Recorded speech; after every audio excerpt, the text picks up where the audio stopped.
પ્રાપ્ત થતી માહિતી મુજબ ભાવનગર નજીક આવેલ વડી ગામમાં રહેતા ભલાભાઈ અરજણભાઈ ખસિયાની નાગધણીબા રોડ પર આવેલ વાડીમાં પેવિંગ બ્લોક બનાવવાના મશીન ફિટ કર્યા હોય અને ત્યાં બ્લોક બનાવવાનું કામ ચાલી રહ્યું હોય ત્યારે ગત મોડી રાત્રિએ કોઈ અજાણ્યા ઈસમો ભલાભાઈની વાડીમાં પ્રવેશ કરીને એક જનરેટર અને એક અલંગની મોટરની ચોરી કરી ગયા હતા. બંને વસ્તુની કિંમત આશરે 50,000 રૂપિયા જેટલી રકમની ચોરી કરી ફરાર થઈ ગયા હતા.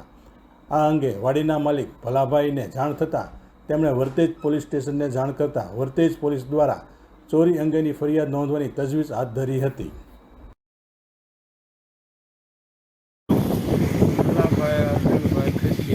શું બનાવ બનેલો છે કાકા? આપણે જે 4 તારીખે રાતે ગામમાં માતાજીનો માંડવો હતો એટલે અમે બધા ત્યાં ગયેલા હતા.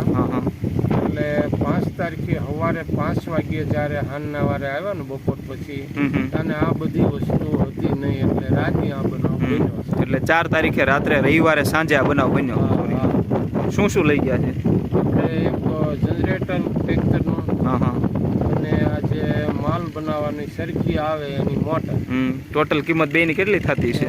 મોટર 15,000 ને ઓલું આપણે જૂનું સામાન્ય ગણો તો 35,000 ખરા. આ કયો વિસ્તાર કહેવાય? આપણે નાગધણીબા રોડ કહેવાય, જે ભડી અને નાગધણીબા બેનો ચોકડીવાળો વિસ્તાર કહેવાય. કઈ રીતના લઈ ગયા છે એવો કઈ ખ્યાલ તમને? હા, હું જ્યારે હાલના આવ્યો ને મારે નાનો છોકરો બોલાવા આવ્યો તો બપોર પછી એટલે છોટા હાથીના શીલા છે. ચોટા હાથીમાં લઈ ગયા એવા.